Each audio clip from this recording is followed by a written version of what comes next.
আপনারা জানেন আমার বিষয় দেওয়া হয়েছে ইসলামের কোনো বিধানকে নিয়ে ঠাট্টা বিদ্রুপ করার হুকুম বা বিধান কি।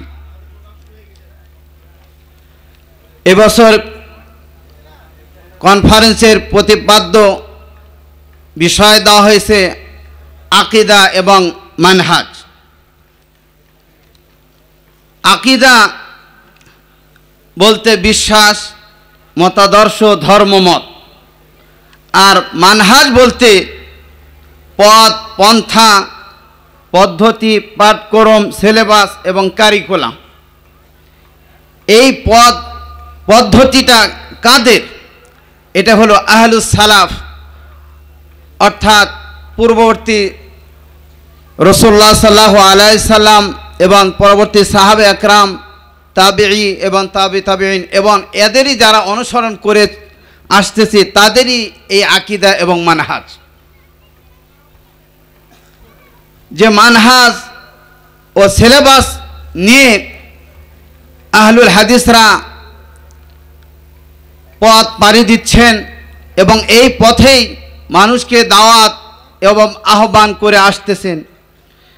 তাদের অনেকগুলি নাম বা বৈশিষ্ট্য রয়েছে। তাদেরকে মোটামুটিভাবে প্রত্যেকটা দেশেই বলা হয় আহলুস সুন্নাহ ওয়াল জামাআহ। আবার তাদের আরেকটা নাম আত-তাইফাতুল মানসুরা, সাহায্যপ্রাপ্ত দল। অন্য ভাষায় বলা হয় আহলুল হাদিস। মালয়েশিয়া এবং অন্যান্য দেশেও বলা হয় মুহাম্মাদি, যাদেরকে বলা হয়। বাংলাদেশেও অনেক এলাকায় মুহাম্মাদি বলেও পরিচিত আছি আমরা। আমাদের অসংখ্য গুণাগুণ, এগুলা নাম পূর্ববর্তী সালাফদের থেকেই চলে আসছে। যেরকমভাবে ইমাম আহমদ বিন হাম্বল তিনি বলতেন আহলুল হাদিস সারা বিজয়ী দল, সাহায্যপ্রাপ্ত দল, সঠিক পথের দল কারা আমার জানা নেই। সুবহানাল্লাহ। আর এটাও জানা বিষয় কাসরাতুল আসমা তাদুল্লু আলা শারাফিহা, যে দলের সবচেয়ে বেশি নাম এটা প্রমাণ করে তার সম্মান মর্যাদা বহনের দিকে। আমি আলোচনা করতে চাই যে ইসলামকে নিয়ে কোনো বিষয় নিয়ে, ইসলামের কোনো বিষয় নিয়ে ঠাট্টা বিদ্রুপ করার বিধানটা কি। ইসলামকে নিয়ে ঠাট্টা বিদ্রুপ করা, কোনো বিধান নিয়ে ঠাট্টা বিদ্রুপ, কোরআনের আয়াতকে নিয়ে, হাদিসকে নিয়ে, দাড়ি টুপি, সালাত, হজ, যাকাত ইত্যাদি বিষয় নিয়ে, পর্দা নিয়ে, অথবা সওয়াব, শাস্তি, ইসলামে বিধান রয়েছে কি কাজ করলে সওয়াব হয়, কি কাজ করলে শাস্তি হয়, এগুলো নিয়েও ঠাট্টা বিদ্রুপ চলে কিন্তু সমাজে। যেটা নাওয়াকিজুল ইসলাম বলে, যার মধ্যে এই বিষয়টা পাওয়া যাবে সে ইসলাম থেকে বাইর হয়ে যাবে, মুরতাদ হয়ে যাবে, তাকে কাফের হিসাবে ফতোয়া দেওয়া শরীয়ত কর্তৃক স্বীকৃত। সম্মানিত উপস্থিতি, নাওয়াকিজুল ইসলাম 10টি। ষষ্ঠ নাম্বার হলো, যেটা আমাকে বিষয় দেওয়া হয়েছে, কোনো বিষয় বা কোনো বিধান নিয়ে, ইসলামের কোনো বিধান নিয়ে ঠাট্টা বিদ্রুপ করা, এটা হলো ষষ্ঠ নাম্বার। যেটা আপনারা কিছুক্ষণ আগেই শুনলেন, স্মরণিকা নামে এটা বাহির হবে। যেটা ডাঙ্গিপাড়ায় রাজশাহীতে যে সালাফি কনফারেন্স ছিল, ভাগ্যক্রমে সেটা বন্ধ হয়ে গিয়েছিল, তখনই হাতে পেয়ে যেতেন হয়তোবা। সেগুলো বিষয় নিয়েও এখানে আলোচনা হচ্ছে। আমরা যারা ওখানে বিভিন্ন বিষয়ের উপর যারা বক্তব্য দেওয়ার কথা ছিল তারাও এখানে এসেছেন, ধারাবাহিকভাবে তারাও বক্তব্য দিচ্ছেন। সম্মানিত উপস্থিতি, আমাদের জানার কথা যে ইসলামকে নিয়ে কোনো ঠাট্টা বিদ্রুপ করা, এটা ছিল মুনাফিকদের চরিত্র, যেটা আল্লাহ রসুল সাল্লাল্লাহু আলাইহি সাল্লামের জামানায় পরিলক্ষিত হয়েছিল। এবং এখনও কিছু নামধারী মুসলমান ইসলামের বিষয়কে নিয়ে ঠাট্টা বিদ্রুপ করে। আমরা সকলেই অবগত যে কাফের মুশরিকরা যে ইসলামের কোনো বিষয় নিয়ে ঠাট্টা বিদ্রুপ করা এটা তাদের অভ্যাস, করতেই পারে, কিন্তু মুসলমানদের লেবাস পরে করাটা এটা মানানসই নয়। এই জন্য এই শ্রেণীর ব্যক্তির শাস্তির কথা কোরআনে বলা হয়েছে, ইন্নাল মুনাফিকিনা ফিদ দারকিল আসফালি মিনান নার।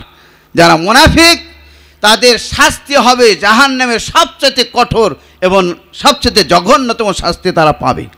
তার কারণ তারা লিবাস পরে উপরে ইসলাম প্রকাশ করেছে, ভিতরে মুনাফিকি কুফরিকে আড়াল করে তারা কি করতেছে, ইসলামের লেবাস পরে ইসলামের বিরুদ্ধে, মুসলমানদের বিরুদ্ধে তারা ষড়যন্ত্রে লিপ্ত রয়েছে। তাদের থেকে সাবধান থাকতে হবে। একটি ঘটনা বললে পরিষ্কার হয়ে যাবে। ইবনে ওমর রাদিয়াল্লাহু তাআলা আনহু বলেন, তাবুক যুদ্ধে কোনো এক বৈঠকে জনেক এক মুনাফিক, তার নাম হলো ওয়াদিয়া বিন সাবেত, সে ব্যক্তি রাসূলুল্লাহ সাল্লাল্লাহু আলাইহি ওয়াসাল্লাম এবং তার সাহাবীদেরকে নিয়ে, তার সাহাবীদেরকে উদ্দেশ্য করে একটি বাক্য বলেছিল। সে বাক্যটা ছিল হলো, মা রাআইনা মিসলা কুররাইনা হাউলাই আরগাবা বুতুনান ওয়ালা আকযিবা আলসিনাতান ওয়ালা আজবানা ইনদাল লিকা। এর অর্থ হলো যে আমাদের এই কারিগণদেরকে সবচেয়ে পেট পূজারী এবং কথায় মিথ্যাবাদী এবং যুদ্ধক্ষেত্রে তারা কাপুরুষতার পরিচয় দেয়, এরকম আর কাউকে আমরা দেখি নাই। উদ্দেশ্য ছিল সাহাবা এবং আল্লাহ রসুলকে। অথচ এই কথার সাথে কিন্তু কাজের কোনো মিল নাই। সাহাবারা একরামরা একটি খেজুর খেয়েও তারা যুদ্ধে মাঠ থেকে তারা পলায়ন করেনি কখনো, নিজের জীবনকে উৎসর্গ করে দিয়েছে ইসলামের জন্য, যার দরুন আজকে আমরা সুন্দর একটি ইসলাম আমরা পেয়েছি আলহামদুলিল্লাহ। রসুল সাল্লাল্লাহু আলাইহি সাল্লাম ক্ষুধার্ত থেকেও ইসলামের দাওয়াত প্রচার করেছেন, যার অসংখ্য প্রমাণ হাদিসে এসেছে। অথচ এই বিষয় সে মন্তব্য করলো একজন মুনাফিক ব্যক্তি। তাই তারা বলতেছে অধিক পেট পূজারী, রসুলকে বলতেছে নাউজুবিল্লাহ, সাহাবীদেরকে বলতেছে এবং তাদেরকে বলছে তারা হলো কাপুরুষ। মাত্র 313 জন সাহাবীদেরকে নিয়ে আল্লাহ রসুল বদর যুদ্ধে বিজয়ী হয়েছিলেন। পরক্ষণে কয়েক বছর পরে উহুদ যুদ্ধে আল্লাহ রসুল 1000 বাহিনী নিয়ে গেলেন, সেখান থেকে মুনাফিক চলে গেল কত, 350 জন। তারা উদ্দেশ্য ছিল রসুলরা যেন পরাস্ত হন এই উহুদ যুদ্ধে, কিন্তু তারা সফলতা পায় নাই। এটা আল্লাহর তার রসুলকে ওহীর মাধ্যম যা জানিয়ে দিয়েছেন, এরা ওটা খাঁটি মুনাফিক। সম্মানিত উপস্থিতি, এই কথা যখন বললেন তখন একজন সাহাবী, তার নাম ছিল আউফ ইবনে মালিক, তিনি বললেন, তুমি মিথ্যা বলছো রসুল এবং সাহাবীদের সম্পর্কে, অথচ তোমার কথার সাথে কাজের কোনো মিল নেই। তুমি একজন মুনাফিক। অবশ্যই আমি একথা রাসূলুল্লাহ সাল্লাল্লাহু আলাইহি সাল্লামকে আমি জানিয়ে দিব। সাহাবী রওনা দিয়েছেন রসুলকে জানানোর জন্য। ইতিমধ্যে আল্লাহ রাব্বুল আলামিন কোরআনের একটি আয়াত অবতীর্ণ করে রসুলকে আগেই জানিয়ে দিয়েছেন ওই মুনাফিকের কথাগুলো। ওই মুনাফিক এসে আল্লাহ রসুলের কাছে ওজর পেশ করলেন, তার ওজর গ্রহণ করলেন না, বরং আল্লাহ রসুল জানিয়ে দিলেন তোমার ব্যাপারে যে আয়াত নাযিল হয় তুমি আগে শোনো। সে আয়াতটা কি? ওয়ালা ইন সাআলতাহুম লা ইয়াকুলুন্না ইন্নামা কুন্না নাখুযু ওয়া নালআব। আল্লাহ রসুল বললেন তুমি কি কথা বলেছিলে? আল্লাহ রসুল বলতেছেন, আল্লাহ কোরআনে যেটা বলে দিচ্ছেন, হে রসুল তুমি যে তাদেরকে জিজ্ঞাসা করো তারা তো অবশ্যই বলবে ইন্নামা কুন্না নাখুযু ওয়া নালআব, আমরা কেবলমাত্র কথোপকথন করছিলাম এবং তামাশা করতেছিলাম, খেল তামাশা, যেটা আমরা পরস্পরে অনেক বন্ধু বান্ধব করে থাকি, এই ধরনের কথা ছাড়া আর কিছু আমরা বলি, উদ্দেশ্য আমাদের এটাই ছিল। কিন্তু আল্লাহ তো অন্তর খবর জানেন, যেটা ওহীর মাধ্যম দিয়ে জানিয়ে দিয়েছেন। আল্লাহ তার রসুলকে এই ব্যাপারে যতই তারা সাক্ষী দিক, ক্বালু নাশহাদু ইন্নাকা লা রাসূলুল্লাহ, তারা বলতো রসুলের কাছে অবশ্যই অবশ্যই আমরা সাক্ষ্য দিচ্ছি আপনি আল্লাহ রসুল। আল্লাহু ইয়াশহাদু ইন্নাল মুনাফিকিনা লাকাযিব, আর আল্লাহ সাক্ষ্য দিচ্ছেন মুনাফিকরা অবশ্যই মিথ্যাবাদী। এটা আল্লাহ রসুল আগেই জানতেন। সম্মানিত উপস্থিতি, তো এই উযরটা সে পেশ করলো। ইবনে ওমর রাদিয়াল্লাহু তাআলা আনহু বলেন, আমি তাকে দেখলাম সে আল্লাহ রসুল উঠে চড়েছিলেন, আর উঠের লাগাম ধরে আল্লাহ রসুল সাল্লাল্লাহু আলাইহি সাল্লামের কাছে যে উযর পেশ করতেছে, এবং উট চলতেছে আর সে উঠের পায়ের আঘাতে যেতে পাথর ছুঁড়ে ছুঁড়ে তার গায়ের উপর পড়তেছে, তারপরে সে লাগাম ছাড়তেছে না। তাহলে বুঝেন আল্লাহ রসুলের কত নিকটতম ব্যক্তি ছিলেন, প্রিয় ছিলেন না কিন্তু নিকটতম ষড়যন্ত্র। এই ধরনের ব্যক্তিরা ইমামদের সাথে খাতির বাঁধিয়ে তারা ষড়যন্ত্র করে, উলামাদের সাথে ষড়যন্ত্র করে তারা কি করে, ইসলামের ক্ষতি করার চেষ্টা করে। ইসলামের পরিপূর্ণ লেবাস পরে নৈকট্য লাভ করার যত মাধ্যম, সব পথ পন্থা অবলম্বন করে সে ইসলামের ক্ষতি করতে চায়, যাতে মানুষ উপর দিয়ে বুঝতে না পারে। আর আমরা স্বাভাবিক বুঝতে পারবো না, যেহেতু আমাদের কাছে ওহী আসবে না, রসুলের কাছে ওহী আসছেন, তাই আল্লাহ তাকে জানিয়ে দিয়েছেন, তাই তিনি জানতেন।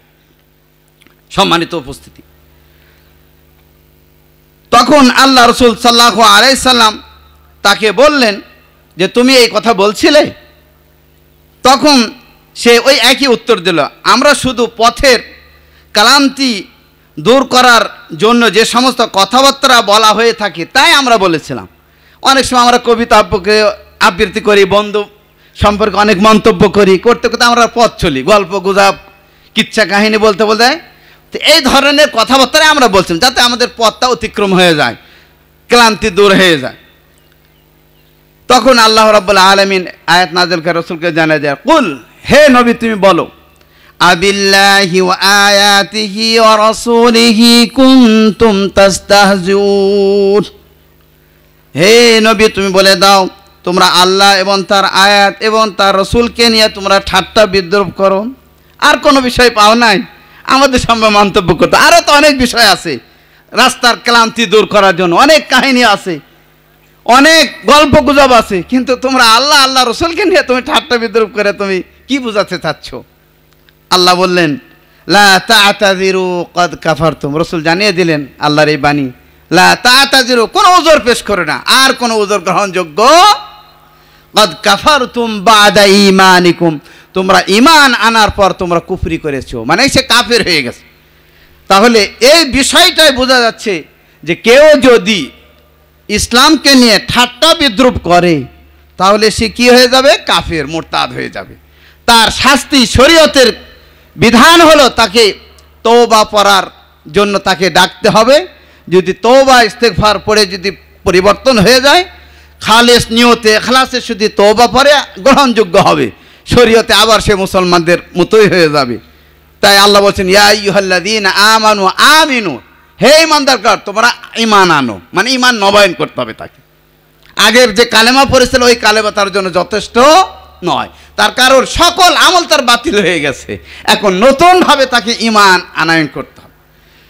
যেটা আল্লাহ রাব্বুল আলামিন বলতেছেন যে এই শ্রেণীর ব্যক্তির সাথে চলাফেরা করা পরিত্যাগ করতে হবে, দূরে থাকতে হবে, তার আপনার ঈমান কখনো সময় নষ্ট করে দিবে সে। আল্লাহ বলতেছেন, ওয়াকাদ নাযালা আলাইকুম ফিল কিতাব আন ইযা সামি'তুম আয়াতিল্লাহি ইউকফারু বিহা ওয়া ইস্তাহজাউ বিহা ফালা তাকউদু মা'হুম হাত্তা ইয়াখুযু ফি হাদিসিন গায়রিহি ইন্নাকুম ইযাম মিছলুহুম। আল্লাহ বলতেছেন, আল্লাহ তোমাদের উপর বিধান অবতীর্ণ করেছেন কিতাবে। কোথায়? বিধান মানে হুকুম। কি হুকুম? যখন তোমরা শুনবে ইউকফারু বিআয়াতিল্লাহ, আল্লাহর আয়াতের সাথে কুফরি করা হচ্ছে, ওয়া ইস্তাহজাউ বিহা, আল্লাহর আয়াতের সাথে ঠাট্টা বিদ্রুপ করা হচ্ছে, ফালা তাকউদু মাহুম, তাদের সাথে বসিও না, তাদের সাথে বৈঠক করিও না, হাত্তা ইয়াখুযু ফি হাদিসিন গায়রি, যতক্ষণ না অন্য ভালো ইসলামিক কোনো প্রসঙ্গের কথাবার্তা যতক্ষণ না বলবে ততক্ষণ তাদের সাথে আর বসা যাবে না। গীবতের বিষয়টা একই, কোথাও গীবত হচ্ছে আপনি পারলে প্রতিরোধ করবেন অথবা সরে যাইতে হবে, সেখানে বসে থাকলে আপনিও গুনাহগার হবেন। তো অনুরূপভাবে যেখানে ঠাট্টা বিদ্রুপ করে, ইসলামকে ব্যঙ্গ করে, ওই সমস্ত ব্যক্তিদেরকে বর্জন করতে হবে। এটাই হলো শরীয়ত। আরও অসংখ্য আয়াত রয়েছে যেটা অল্প টাইমের মধ্যে বলা সম্ভব না। এখন হলো সতর্ক বাণী আমাদের জন্য কি, যারা এ ধরনের ধর্ম নিয়ে ধর্মের সাথে ঠাট্টা বিদ্রুপ করবে, এই সমস্ত ব্যক্তির সাথে কি করতে হবে? সম্পর্ক ছিন্ন করতে হবে। যেটা আল্লাহ অন্য আয়াতে বলতেছেন, তাদের বন্ধুত্ব বানান যাবে না। ইয়া আইয়ুহাল্লাযীনা আমানু লা তাত্তাখিযুল্লাযীনা ইত্তাখাযু দীনাকুম হুজওয়ান ওয়া লাইবা। হে ঈমানদারগণ, তোমরা তাদেরকে বন্ধু হিসাবে গ্রহণ করিও না যারা তোমাদেরকে দিন নিয়ে ঠাট্টা বিদ্রুপ হাসি তামাশা করে। এই শ্রেণীর ব্যক্তি আমাদের সমাজে ছিল, আছে এবং থাকবে, ছিল, আছে এবং থাকবে। যে ধরনের গত নির্বাচনের আগে কোনো এক এমপি, টাঙ্গাইলের নামও আমি বলে দিই, সমস্যা নেই, লতিফ সিদ্দিকীর, কাদের সিদ্দিকী বঙ্গবীরের ভাই, মন্ত্রী ছিলেন। হজ মৌসুমে যায় হজ নিয়ে সে কটাক্ষ করেছিল যে মুহাম্মদ সাল্লাল্লাহু আলাইহি সাল্লাম ব্যবসা কেন্দ্র খোলার জন্য হজের প্রচলন করেছে। নাউযুবিল্লাহ। প্রতিরোধ, অনেক প্রতিবাদ হয়েছে, লেখালেখি হয়েছে। লাস্টে সরকার নিজের মুখ ঢাকার জন্য তাকে দ্রুত কি করেছিলেন? পদত্যাগ করতে বাধ্য করেছিলেন। যে এখন এলাকায় কোনো লোকও তাকে পোষে না। এইরকম এখনও যদি কোনো সরকার প্রধান হোক, কোনো এমপি হোক, মন্ত্রী হোক, যতই ক্ষমতার, আমরা যদি সঠিক দলিল প্রমাণাদির মাধ্যম দিয়ে প্রতিরোধ গড়ে তুলি, লেখালেখি যদি করি, যার যেরকম শক্তি আছে, তাহলে আমাদের এই বাংলাদেশের আর কোনো দিন তারা মাথা খাড়া করে দাঁড়িয়েতে থাকতে পারবে না ইনশাআল্লাহ। আপনার প্রস্তুত আছেন? লিল্লাহে তাকবীর, লিল্লাহে তাকবীর। বিশেষ করে দাওয়াতি প্রোগ্রামে যারা মানহাজ এবং সালাফ মানহাজ নিয়ে, আকীদা নিয়ে যারা কথা বলে, তাদের তো বিরুদ্ধে তো আছেই, ওলামারাই আছেন, তাই না? তরিকত, মারেফত, আহলুস সুন্নাত ওয়াল জামাত, ওরাও নাম দিয়েছে। হ্যাঁ, সুন্নতি কি কনফারেন্স, সুন্নতি কনফারেন্স দেখলাম পত্রিকায়, এখানে বিভিন্ন জায়গায় টাঙ্গানো আছে। তো এই সমস্ত ওলামাদেরকেও যার যেরকম শক্তি ক্ষমতা আছে অবশ্যই প্রতিরোধ করতে হবে। আল্লাহ রাসূল সাল্লাল্লাহু আলাইহি ওয়াসাল্লাম বলছেন, মান রাআ মিনকুম মুনকারান ফালিয়ুগাইয়িরু বিয়াদি। যার যেরকম সামর্থ্য তোমাদের রয়েছে, যদি শক্তি তাহলে থাকে, অন্যায় দেখলে তুমি প্রতিরোধ করে গড়ে তোলো, শক্তি দিয়া, হাতের শক্তি দিয়া, আইনি শক্তি দিয়া, দলিল প্রমাণাদির শক্তি দিয়া। উদউ ইলা সাবিলি রাব্বিকা বিল হিকমা ওয়াল মাউইযাতিল হাসানা। সুন্দর উপদেশ, জ্ঞান, গর্ব, আলোচনার মাধ্যমে তাদের প্রতিরোধ করতে হবে। ফাইল্লাম ইয়াস্তাতি ফাবিলিসানিহি। যদি সেই শক্তি যদি না থাকে, মুখে বিবৃতি, বক্তব্য, সেমিনারের মাধ্যম দিয়ে তাদের প্রতিরোধ গড়ে তুলতে হবে। ফাইল্লাম ইয়াস্তাতি ফাবিকলবিহি। যদি তাও যদি সক্ষম না হয়, তাহলে অন্তর থেকে ঘৃণা করতে হবে। এটাও যদি না হয়, তার সাথে সাক্ষ্য দিয়ে চলতেছেন, তাহলে মনে করবেন আপনিও তাকে সাহায্য করলেন, যে শরীয়ত নিষিদ্ধ। আল্লাহ বলছেন, ওয়া তাআওয়ানু আলাল বিররি ওয়াত তাকওয়া ওয়া লা তাআওয়ানু আলাল ইসমি ওয়াল উদওয়ান। হে ঈমানদারগণ, তোমরা একজন আরেকজন পরস্পরে তোমরা ভালো কাজে, তাকওয়া ভীরুতার কাজে, সঠিক ধর্ম প্রচারের ক্ষেত্রে তোমরা সহযোগিতা করো। ওয়ালা তাআওয়ানু আলাল ইসমি ওয়াল উদওয়ান। যেখানে গুনাহ হয়, যেখানে বেদাত হয়, যেখানে শিরক হয়, যেখানে গুনার আলোচনা হচ্ছে, যেটা ইসলামকে ধ্বংস করার সহযোগিতা হচ্ছে, ওই সমস্ত কাজে তোমরা সহযোগিতা করিও না। এটা আল্লাহর বিধান। কার বিধান? আল্লাহর বিধান। কাজেই আমরা জানলাম যে যারা ইসলামকে নিয়ে, হজ নিয়ে, দাড়ি নিয়ে, পর্দা নিয়ে ঠাট্টা বিদ্রুপ করবে, তারা হলো মুরতাদ। তাদের আমল আল্লাহ বিনষ্ট করে দিবেন। তাকে নতুনভাবে ঈমান নবায়ন করতে হবে, যেটা তাজদিদুল ইমান বলা হয় আরবিতে। ইমানকে নবায়ন করতে হবে, যেটা আল্লাহ কোরআন ইয়া আইয়ুহাল্লাযীনা আমানু আমিনু বিল্লাহি ওয়া রাসূলিহি, হে ঈমানদারগণ তোমরা আবার ঈমান আনো। আল্লাহ বলতেছেন, একটি আয়াত বলেই শেষ করে দেব। আল্লাহ বলেন যালিকা বিআন্নাহুম কারিহু মা আনজালাল্লাহু ফাআহবাতা আ'মালাহুম। কেন তারা ঠাট্টা বিদ্রূপ করে? তারা ঠাট্টা বিদ্রূপ এই কারণে যে আল্লাহ রাব্বুল আলামিন যে বিষয়টি অবতীর্ণ করেছেন তাদের কাছে মনোভূত নয়, অপছন্দ করে। কিসাস নেওয়া, এটা আবার কি? জেনা করলে বিবাহিতদেরকে মেরে ফেলাইতে হবে, এটা আবার কি? চুরি করলে হাত কাটতে হবে, এটা আবার কি? পর্দা আবার কি? নারী ইচ্ছা মতো তার সৌন্দর্য প্রকাশ করালেই তো আল্লাহ সৌন্দর্য দিয়েছে। এই ধরনের আজগবি কথা বলে মানুষকে বিভ্রান্ত করে। আল্লাহ বলছেন ফাআহবাতা আ'মালাহুম, আল্লাহ তাদের সমস্ত আমল বাতিল করে দিয়েছেন। সুবহানাল্লাহ, নাউযুবিল্লাহ। কাজে তাকে ঈমানকে নবায়ন করতে হবে। আল্লাহ রাব্বুল আলামিন আমাদেরকে সকলকে তৌফিক দান করুন। আমরা সংক্ষিপ্ত সময়ে যে বিষয়টা আমরা জানলাম, আমরা সতর্ক থাকব এবং নিজের ঈমানকে নষ্ট হয় এই ধরনের কার্যকলাপ থেকে আমরা দূরে থাকব। আর যারা এই ধরনের কার্যক্রমের সাথে সম্পৃক্ত তাদের বিষয়টা আমরা সজাগ দৃষ্টিতে প্রচার করব এবং তাদেরকে সতর্ক করব। আল্লাহ আমাদের সকলকে তৌফিক দান করুন। আকুলু কাউলি হাদা ওয়া আস্তাগফিরুল্লাহ লি মিন কুল্লি যামিন ফাস্তাগফিরু ইন্নাহু হুয়াল গফুরুর রহিম। আসসালামু আলাইকুম ওয়া রাহমাতুল্লাহি ওয়া বারাকাতুহু।